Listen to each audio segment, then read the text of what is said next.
23 का था। हाँ चलो। शोभयोर उपनाहम तु कुर्याद आम विदग्धयो अविदग्धम शमम याति विदग्धम पाकमेति च।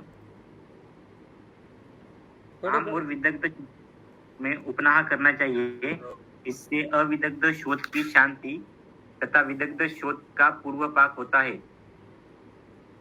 चलो वही है कि भाई अविरत अवस्था में कैसा, अगर वो शांत हो जाए तो उसको शांत करो, नहीं तो पच्चमन अवस्था में ले जाकर वो पाक होता है, विदग्ध अवस्था में पाक होकर।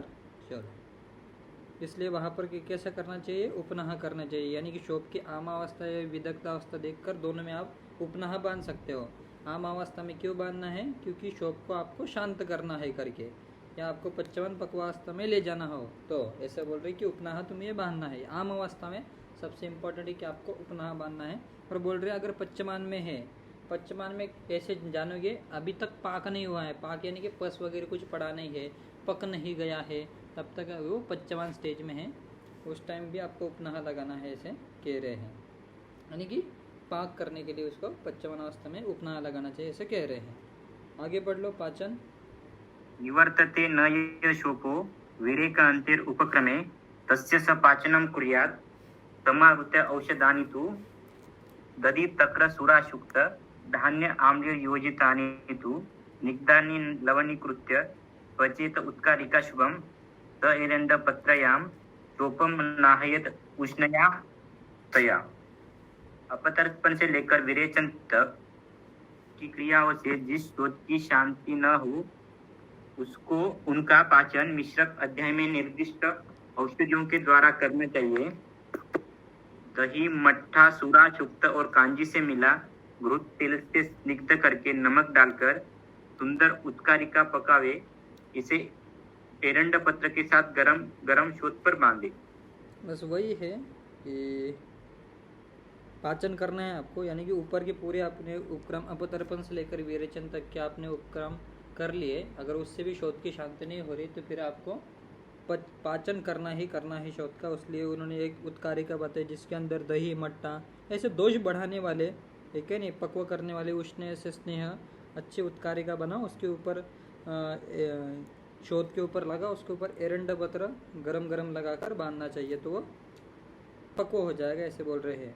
शोक पक रहा हो तो बोल रहे हैं भोजन भी यथेष्ट अर्थात उचित एवं सुपाच्य भोजन देना चाहिए। अब डल्लन जी क्या कह रहे हैं, शोक के पक्वावस्था में आने पर रोगी को भूख लगने लगती है, ऐसे कह रहे हैं। डल्लन जी कह रहे हैं निर्वर्तते इत्यादि से पाचन के विषय में कहते हैं, वीरे के अंत अर्थात अपतर्पण आदि से लेकर विरेचन तक के उपक्रमों के द्वारा सम आहत्य औषधानी अर्थात औषधियों जो मिश्रक अध्याय में कही गई है, यथा शना, मूली के बीज आदि, इनको समभाग प्रमाण में तथा जो 4 गुना दही आदि एकत्र करके लवण डालकर न बहुत पतली न बहुत गाढ़ी उपनाह योग उत्कारिका पकाना चाहिए। उत्कारिका अर्थात लपसी के आकार की, अन्य आचार्य पुपुलिका भी के आकार के बनाकर नाहेद अर्थात बांध देते हैं, तथा उत्कारी के बाद जो हितकर भोजन है वह पेट भरकर खाए। हितम अर्थात हितकारी अर्थात जो अधिक कपकारी न हो और जो खाना उपद्रवकारी न हो, ऐसे हितकारी द्रव्यों को आपको खाना है, यानी ज़्यादा स्निग्ध मांस भक्षण ऐसे आपने खाना नहीं, ऐसे कह रहे हैं। इस कथन से यह कहा है कि आहार विधान में कहे गए उष्ण स्निग्ध आदि द्रव्यों का भोजन करना चाहिए। सुधीर आचार्य ने कहा गया है कि पत्य पत्य दोनों को एक में मिलाकर भोजन करना यह इष्ट है अर्थात उचित है। जज्जट और गैदास इसे नहीं मानते हैं। उपनाह से निष्पन्न होने वाला कर्म पाचन होता है, यह मानकर पाचन का पृथक उपक्रम गैदास ने नहीं माना है, ऐसे भी उन्होंने कहा है। यानी कि उपनाह से पाचन होता है तो गैदास पाचन के जो अलग है उसको नहीं मानते हैं, इसलिए वो जो 1-2 का अपना डिफरेंस आ रहा था ना, तो हो सकता है मैं भी उसके अंदर ही इंक्लूड किया हो करके। चलो छोड़ो, वो ज़्यादा कुछ मायने नहीं रखता, बस प्रैक्टिकली ये देखना चाहिए कि आपके पास अगर कोई शोथ का पेशेंट आ गया, कोई ऐसा ऑयल बन जाता है ना किसी के बॉडी के ऊपर, तो उसके अंदर आपको उपनाह पाचन द्रव्य का उत्कारिका ऐसे बहुत अच्छे से काम करते हैं करके, आगे पढ़ लो।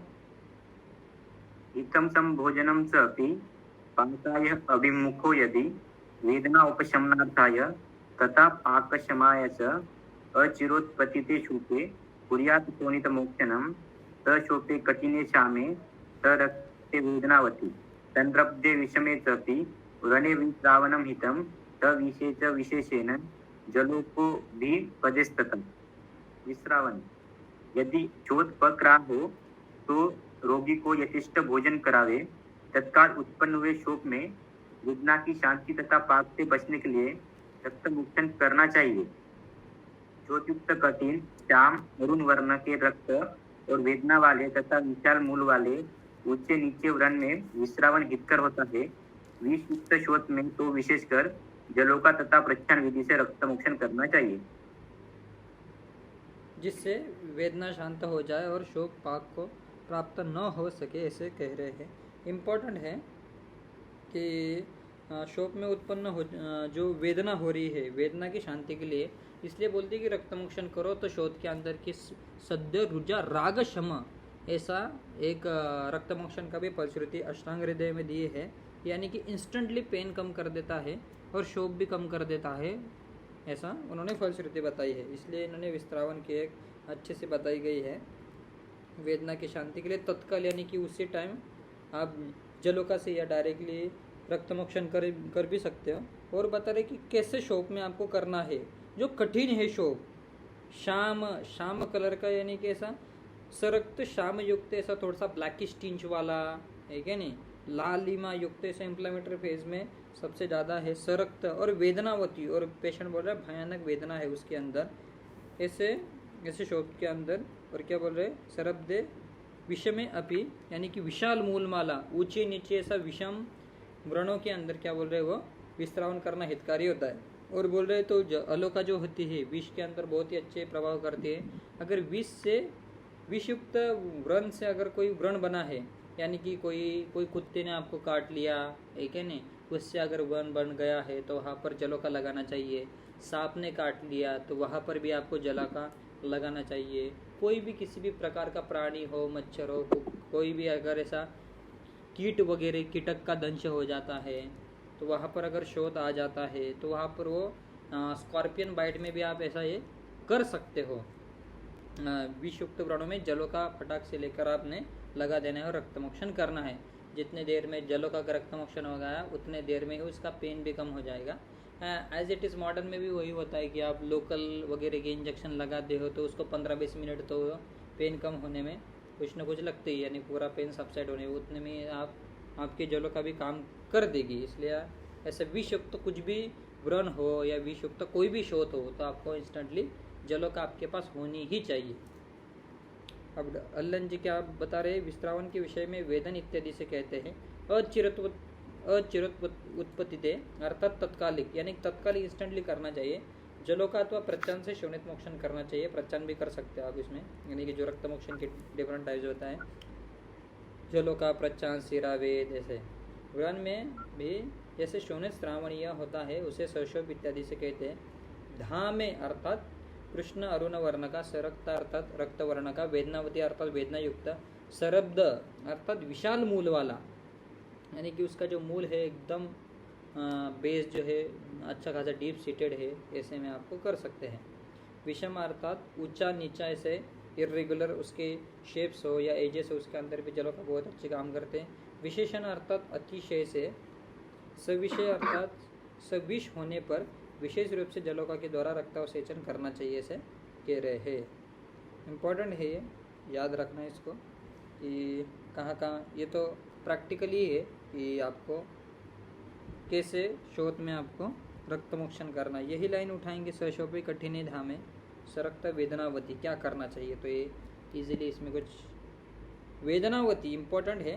वो जो अपन ने रुजावतम लिया था ना कुमरे, उसके अंदर ये कॉमन पॉइंट्स में लिख दो, वेदनावती, सरकते वेदनावती। अगर ऐसा शोक है तो क्या करोगे फिर, विश्रावन, रक्तमुक्ति। हाँ, ये इम्पोर्टेंट है। यानी कि पहले क्या बोल रहे थे, रुजा से बोल रहे थे, अब यहाँ पर वेदनावती बोल रहे हैं, है क्या। वो तो क्या शब्द पैर बदल किए हुए उन्होंने, पर ये कंफ्यूज कर सकता है कभी। चलो आगे बढ़ लो। स्नेहपान। डॉक्टर ये विषयुक्त में भी जलों का रक्त मुक्शन करना है तो स्कॉर्पियन बाइट में अपन लगा सकते हैं क्या? हाँ मैंने बोला ना तुमको, स्कॉर्पियन बाइट में बोला तो सही। किसी भी प्रकार का कीटकदंश में आपको करना ही करना चाहिए। बोला तो सही, मच्छर काटे, पीक काटे, कीटकदंश हो, कोई भी हो, विषैला प्राणी लगता है तो आपको पहले जलों का लगाना ही लगाना। आगे बढ़ लो। वेदनाया प्रशांतर्थ पाकस्य अप्राप्तयेतता त उपद्रवानां वृक्षाणां पुरुषाणां व्रणशोषिणां यथासु औषध उद्दम स्नेहपानम विधीयते। वेदना की शांति और पाक से बचने के लिए उपद्रवों से युक्त वृक्ष, कृष और दंतिकशील मनुष्यों को निर्दिष्ट औषधियों से सिद्ध स्नेहपान कराना चाहिए। क्या बोल रहे? सिद्ध स्नेहपान। अच्छे स्नेहपान का वर्णन नहीं करना है वो बोल रहे सिद्ध स्नेहपान करना चाहिए। कैसे बोल रहे? अगर किसी व्रण के अंदर उपद्रव अगर हो रहे हैं, उपद्रव युक्त व्रण है, वृक्ष व्रण है, कृष व्रण है, और क्या बोल रहे? व्रणजन्य शोथ से पीड़ित व्यक्तियों में उनके अपने अपने प्रकोपित दोष के अनुसार औषधियों से सिद्ध स्नेह का आप यहाँ पर पान करना चाहिए। जैसे बताओ फिर, पंचतिक्त घृत कहाँ पर दोगे तुम कुमरे? पुष्ट में। अरे कौन से व्रण में दोगे? दोष दुष्य से इंक्लूड। कपज पंचतिक्त।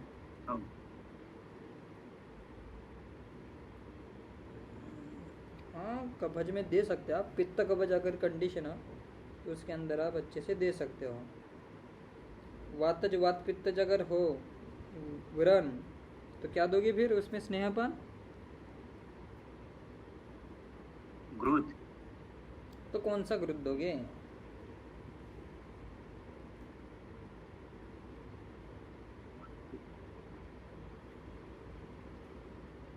कल्याण घृत दे सकते हो। तो कल्याण घृत, यष्टि मधु घृत दे सकते हो। एक बार दल्लन जी को पढ़ लेते। अब स्नेहपान के विषय में सौ उपद्रव इत्यादि से कहते हैं। सौ उपद्रवना अर्थात व्रणों में गंध, वर्ण, स्त्राव, वेदना, आकृति, यह 5 उपद्रव नहीं माने जाते हैं। तो क्या व्रणित के उपद्रव व्यफतु अथवा पक्षाघात आदि होते हैं?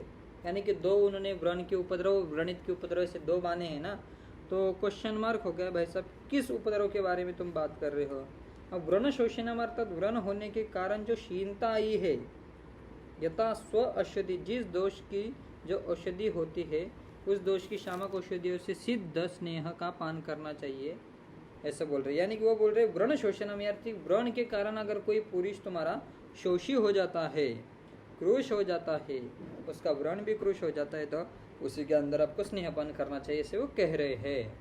यानी उपद्रव युक्त ऐसा बोल रहे हैं, उसके अंदर स्नेहपान करना चाहिए। तो आप इसको अगर पित्त कपज हो तो उसके अंदर से स्त्राव ज़्यादा निकलेंगे, है कि नहीं? कप की इन्वॉल्वमेंट आ गई तो इसलिए आपको ऐसे इसमें तो आपको स्नेहपान नहीं करना चाहिए। उन्होंने डायरेक्टली बताया वृक्षानाम, कृषानाम, व्रण शोषिनाम, जहाँ पर इसे यानी कि वात पित्तज कंडीशन में ही आप इधर सबसे ज़्यादा अच्छा सा ये होगा पंचतिक्त घृत। पंचतिक्त घृत गुगुल भी आप दे सकते हो, उसके अंदर व्रण के अंदर अच्छे से वो काम करेगा करके। यानी कि वात पित्तज कंडीशन में आप दे सकते हो, कवच के कंडीशन में तो देना नहीं है। चलो आगे बढ़ लो। उसमें कवच के कंडीशन में क्या देना है वो बोल रहे हैं। उत्सन्न मास शोपेतु कपजुक्ते विशेषतः संक्लिष्टस्य रुधिरे गणे प्रच्छर्दनम हितम। उभरे हुए मांस वाले विशेषकर कफ से युक्त शोथ में तथा कुछ काले रक्त वाले व्रण में वमन कराना हितकर है। क्या बोल रहे वो कि उत्सन्न मास शोपे, ये इसको कंप्लीटली याद कर लो इसको। उत्सन्न मास शोपे यानी कि तुम्हारा जो व्रण जो है ना उसके अंदर थोड़ा सा मांस उभरा हुआ है और उसके अंदर शोथ अगर है तो तुम्हें क्या करना है। और कपजुष्टि विशेषतः यानी कि अंदर कप भरा पड़ा है, स्त्राव आ रहे है, संक्लिष्ट आमरुधिरे व्रण प्रचर्दनम हितम, यानी बोलते हैं कि काले रक्त वाले व्रणों के अंदर तुम्हें क्या करना चाहिए गुमरे? शर्दनम, वमन। वमन करना चाहिए। सबसे इम्पोर्टेंट है, कभी कभी ये एक कोटेशन उठा के बोलते थे उत्सन्न मास शोपे क्या करना चाहिए भाई साहब, कपोजिष्ट आता ही नहीं, तो इसमें वमन करना चाहिए।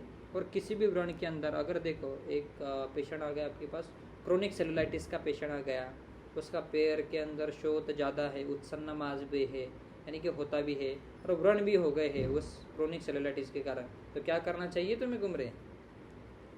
वमन डॉक्टर। वमन करना चाहिए 101%। एक सेकंड। कपोजुष्टि विशेषता संक्लिष्ट श्याम रुधिरे, यानी कि ऐसा ब्लैकिश कलर का अगर तुम्हारा ब्लड आ रहा है तो उसके अंदर भी आपको क्या करना चाहिए? वमन करना चाहिए। ये वो सेंटेंस टू सेंटेंस इसको याद रखना चाहिए। अब आगे वाला देखो कितना डीप स्टडी करी होगी सुश्रुत जी ने जब ये बताया करके। वात पित्त प्रदुष्टेषु दीर्घकाल अनुबंधीषु विरेचनम प्रशंसन्ति व्रणेषु व्रणको विदम। चलो चलो रेन दो, हिंदी में मैं पढ़ लेता हूँ। क्या बोल रहे वो? वात पित्त से दूषित अगर व्रण हो, और ये सबसे इम्पोर्टेंट है कुमरे, इसको याद रख लो, दीर्घ कालानुबंधी। तुम्हारे पास एक व्रण का पेशेंट आ गया, 6 महीने से उसका हील नहीं हो रहा, क्या करोगे कुमरे? विरेचन डॉक्टर। विरेचन, क्योंकि खुद ही बोला है दीर्घ कालानुबंधी व्रण, दीर्घ कालानुबंधी व्रण, उत्सन्न मास शोपे वमन। हाँ, वात पित्त प्रदुष्टते दीर्घ कालानुबंधी, ये सबसे इंपॉर्टेंट है भाई साहब। क्रोनिक वुंड आते हैं तुम्हारे पास तो क्या करोगे तुम कुमरे? विरेचन डॉक्टर। विरेचन 101% करना ही करना है। फिर बताओ इसे मॉडर्न में कौन कौन से होते हैं? जो न्यूरोजेनिक अल्सर होते हैं, ट्रॉपिक अल्सर होते हैं, वो 6-6 महीने 1-1 साल तक भरते नहीं है, उसको याद रखना। तो इसका उसके अंदर आप विरेचन करवा सकते हो, ऐसे आप सोच सकते हो, ऐसे डायरेक्टली नहीं सोचना है, और भी अलग अलग सिम्टम उसको देखने हैं। और बोल रहे वात पित्त दुष्टि, यानी कि ऑलवेज वात पित्त की इन्वॉल्वमेंट अगर है, दीर्घ कालानुबंध है, तो क्या बोलते हैं? विरेचनम प्रशस्त बोला है वैसा। अभी इसको ये पढ़ लेते हैं, डल्लन जी क्या कह रहे हैं। वात इत्यादि से विरेचन के विषय में कहते हैं, वात पित्त अर्थात वात के सहित पित्त अर्थात पित्त प्रतन संसर्ग, न कि वात और पित्त का संसर्ग, केवल वात के संसर्ग में बस्ती का विधान है, ऐसे कह रहे हैं। इस प्रकार इसी नियम से वातोपसर्जन कप संसर्ग में वमन की कल्पना करनी चाहिए, यानी कि कप और वातज अगर ऐसी कंडीशन अगर है तो उसमें आप वमन करा सकते हो।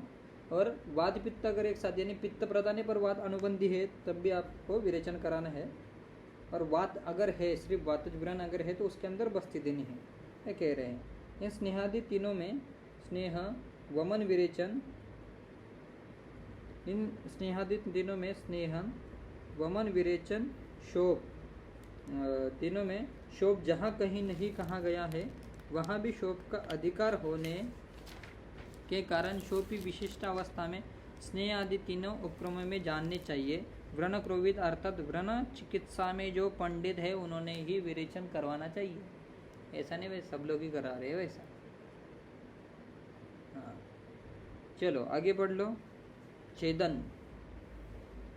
अपाकेषु तु रोगेषु कठिनेषु स्थिरेषु च स्नायुकोश आदिषु तथा छेदनम प्राप्तम उच्यते।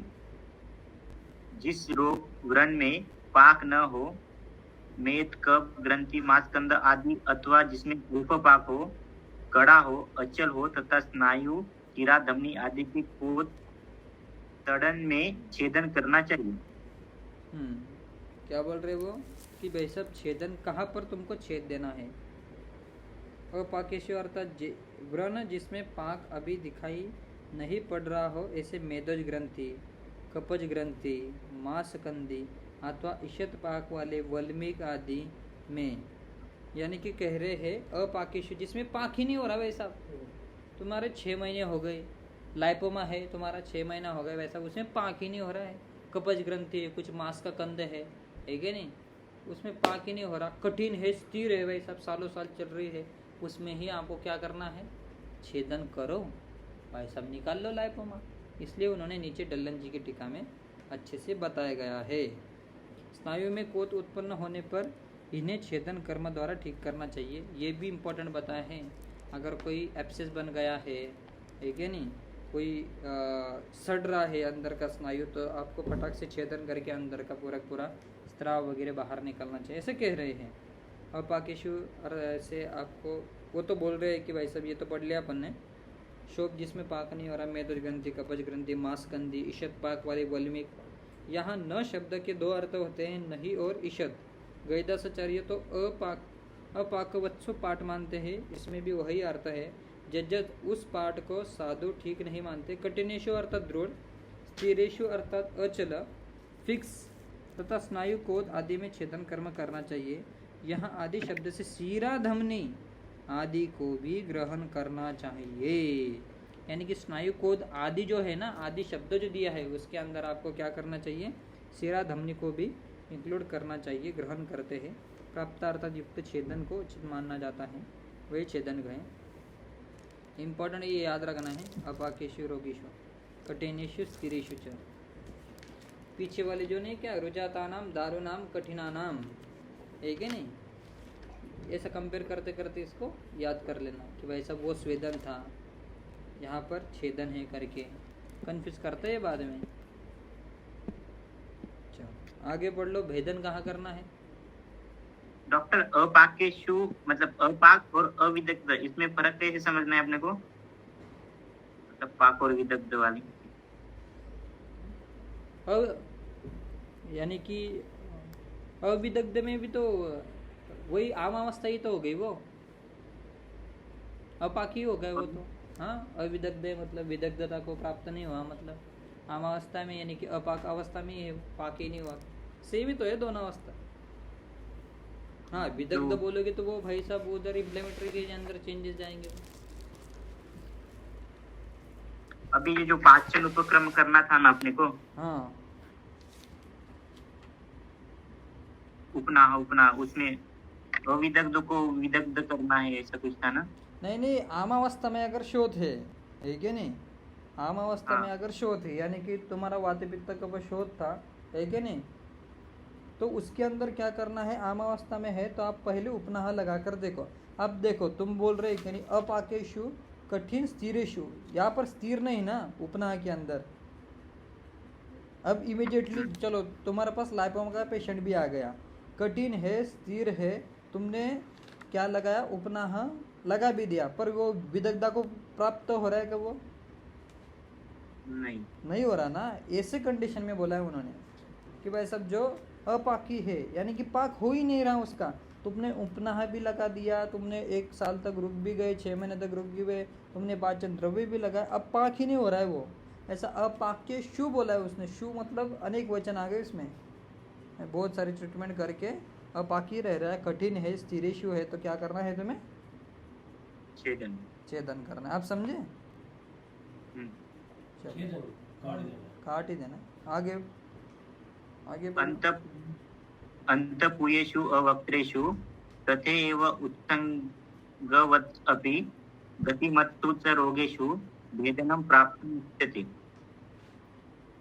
हाँ, क्या बोल रहे हो? ऐसे शोक जिसके अंदर पूय भरा है, यानी कोई भी हाथ के अंदर एब्सेस हो गया, एरियानल एब्सेस हो गया, किसी भी प्रकार का एब्सेस अगर हो गया, तुम्हें फ्लक्चुएशन टेस्ट वगैरह पॉजिटिव आ रही है, अंदर पूय पड़ा है ऐसा लग रहा है, पर बाहर की तरफ मुंह खुला नहीं है, ठीक है नहीं, तो वो अथवा अंदर खोखले और गतिशील, अंदर पूय अंदर गति करता है, ऐसा अगर तुम्हें लग रहा है कि ऑब्वियसली अगर आपने पस बाहर की तरफ नहीं निकाला तो अंदर साइनस बना के किसी भी ऑर्गन के अंदर घुस सकता है वो। तो ऐसे के अंदर आप फटक से एक छोटी सी निडल डाल दो, ठीक है नहीं, लार्ज बोर निडल डाल दो, 18 नंबर या 16 नंबर की डाल दो और पूरा पस बाहर निकाल लो। ऐसा भेदन की उन्होंने ये बताई है, कंडीशन बताई, वो भी सिंपल बताई है, उसमें ज़्यादा कुछ दिक्कत नहीं है। चलो आगे पढ़ लो। दारन बाल वृद्ध असह क्षीण भीरूणां योषिताम् अपि मर्मोपरि तज्जातेषु रोगीषु उक्तेषु दारणं सुपक्वे पीडिते शोके पीडनेर उपपीडिते पाप उद्वृत्तेषु दोषेषु तत्तु कार्य विजानता सुपिष्टेर दारण द्रव्य युक्ते क्षायेन वा पुनः। हाँ, क्या बोल रहे वो?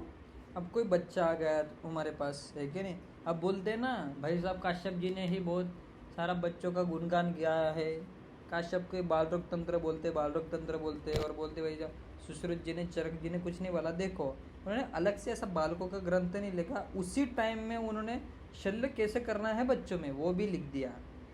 समझ गए कुंभरे? अब तुम्हारे पास कोई बच्चा आ गया, कोई आदमी आ गया बूढ़ा, 80 साल का नौजवान आदमी आ गया, कोई आ गई औरत जो कुछ भी पेन उसको ये नहीं होता, सहन नहीं होता, शीन, कोई कमजोर आ गया, कोई डरपोक आ गया, स्त्रियों के मर्म स्थानों के ऊपर उत्पन्न शोप अगर है, एवं बोल रहे हैं ठीक प्रकार से पाक को प्राप्त एवं पंडित अर्थात पूय एक स्थान पर एकत्र हो गया हो, यानी कि अच्छे से प्राप्त भी, यानी कि अच्छे से पक्व हो गया है, एक स्थान पर पूरा पिंडित होकर पूय एक स्थान के अंदर एकत्र हो गया, ऐसे शोक में मिश्रक अध्याय में जो चिरबलवादी पीड़न द्रव्य कहे गए, अपन ने पढ़ा भी था, चिरबलवादी, चित्रक, दंती, ऐसे उसके अंदर द्रव्य से पीड़न द्रव्य के द्वारा पीड़न करना चाहिए ताकि व्रण शोक फट जाए। यानी कि आपको जहाँ पर इंसिजन नहीं देना, जहाँ पर ब्लेड भी नहीं लगाना, जहाँ पर भेदन नीडल भी नहीं डालनी, उसके ऊपर जस्ट आपको चिरबिलवादी द्रव्य का आपने क्या कर देना,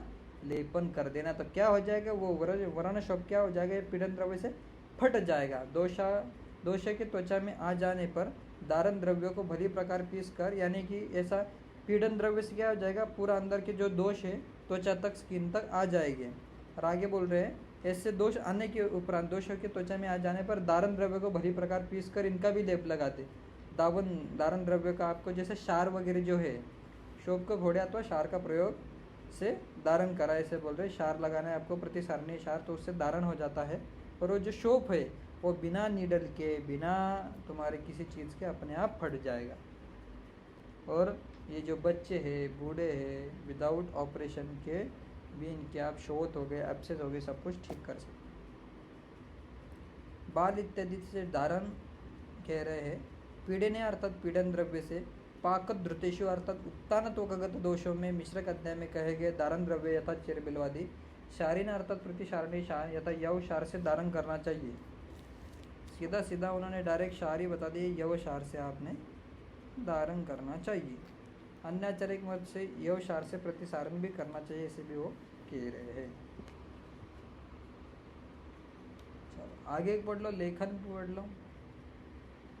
कठिनान स्थूलवृत्त ओष्टानं दीर्यमानान पुनः पुनः कठिन उत्सन्न मात्राश्च लेखनेन आचर्यद्विषत् समं लिखेत सुलिखितं लिखेत निरवचेषतु युष्मनां तु प्रमाणेन समं शस्त्रेण निर्लिखेत् सोमं प्लोतं पितुस्तेनं यावशुकससेन्दवं कर्कशानि च पत्राणि लेखनातु तदापयेत्।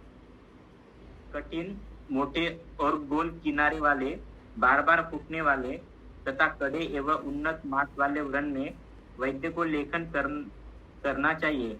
कठिन व्रणों में समम लिखेत अर्थात न तो अधिक और न न्यून लेखन कर्म करे। मोटे और गोल किनारे वाले व्रणों में सुलिखितम अर्थात अधिक लेखन करे। बार बार फूटने वाले व्रणों में निरअवशेषत अर्थात संपूर्ण रूप से लेखन कर्म करे। और कड़े तथा उन्नत मांस वाले व्रण में वर्तमान प्रमाणेन समम अर्थात व्रण द्वारा अधिकृत चतुर्थिक भाग में समान रूप से शस्त्र द्वारा लेखन कर्म करे। शस्त्र के अभाव में लेखन कर्म के लिए क्लोथ, पिचू, समुद्र पेन, यवक्षार, सेंधा नमक और कुरकुरे पत्तों का प्रयोग करना चाहिए। ये इम्पोर्टेंट है, इसको याद रखना है। क्या बोल रहे हैं वो, जिस व्रण के एजेस भाई सब कठिन हो गए, कोई क्रोनिक वुंड तुम्हारे पास आ गया जिसके एजेस तुमने पालपेट के बहुत ज़्यादा हार्ड लग रहे हैं तुम्हें, तो वो भरेगा क्या व्रण कुमरे, बताओ मुझे। नहीं भरेगा, ग्रैनुलेशन टिश्यू आएगी ही नहीं, पहले एजेस पूरे फाइब्रोसिस हो गए हैं, फाइब्रोसिस होगा तो वो व्रण वैसा ही रहेगा। तो इसलिए बोल रहे ऐसे कठिन स्थूल वृत्त ओष्ठ, स्थूल है, गोल है, रोल आउट एजेस है, पूरे से स्थूल है। और बोल रहे हैं जिसके ओष्ठक, वही बोला मैंने कि गोल है, बार बार फटने वाले, दीर्यमानम पुनः पुनः, कभी कभी ये भी पूछते थे दीर्यमानम पुनः पुनः, यानी कि उसका एक रेगुलर शेप नहीं आ रहा है उस व्रण का, ऐसे बोल रहे हैं। और अंदर बोल रहे हैं कि अंदर से जो ग्रेनुलेशन टिश्यू है वो हाइपर ग्रेनुलेशन टिश्यू आ रहा है। कठिन उत्सन्न मासच्चा यानी कि मांस ग्रंथि बन गई, हाइपर ग्रेनुलेशन हो गया, तो बोल रहे उसके अंदर आपको क्या करना है, तो हाइपर ग्रेनुलेशन हटाने के लिए लेखन कर्म करना है। और बोल रहे हैं कि व्रण में भली प्रकार से समतल होने पर यानी पूरा पूरा समान रूप से लेखन कर्म करना चाहिए। व्रण के किनारों के प्रमाण बराबर शस्त्र द्वारा लेखन करना चाहिए, ऐसे बोल रहे हैं। यानी कि जो व्रण की जो एजेस है उसके समान ही लेखन करना चाहिए, यानी कि ज़्यादा नहीं कर देना। अब तुम ज़्यादा डीप तक चले जाओगे लेखन करते करते करते करते तब भी वो अच्छे से नहीं होगा, ऐसे बोल रहे हैं। जहाँ तक व्रण के जो किनारे है वहाँ तक ही आपको लेखन करना है, ऐसा उन्होंने डीपली सिद्धांत बताया है। अब डल्लन जी क्या कह रहे हैं एक बार पढ़ लेते। कठिनानाम इत्यादि से लेखन कहते हैं। कठिन अर्थात मांसहीन, मांसहीन यानी कि एकदम फाइब्रोसिस हो गया है। और बोल रहे समलिखित अर्थात न अहीन न अधिक लेखन करें।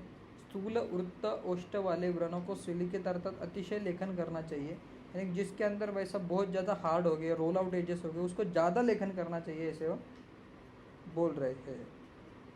पुनः जो व्रण दीर्यमान बार बार फट रहे हैं उन्हें भी कुछ भी अवशेष न रहे तब तक लेखन करना चाहिए। कठिन एवं उत्सन्न मांस वाले व्रणों के मार्ग में प्रमाण के बराबर लेखन करना चाहिए। कठिन है उत्सन्न मांस वाले यानी कि अच्छे से वो एजेस के समान उसका वो ग्रेनुलेशन टिश्यू आ जाए, यहाँ तक आपको करना है लेखन, ऐसे बोल रहे हैं।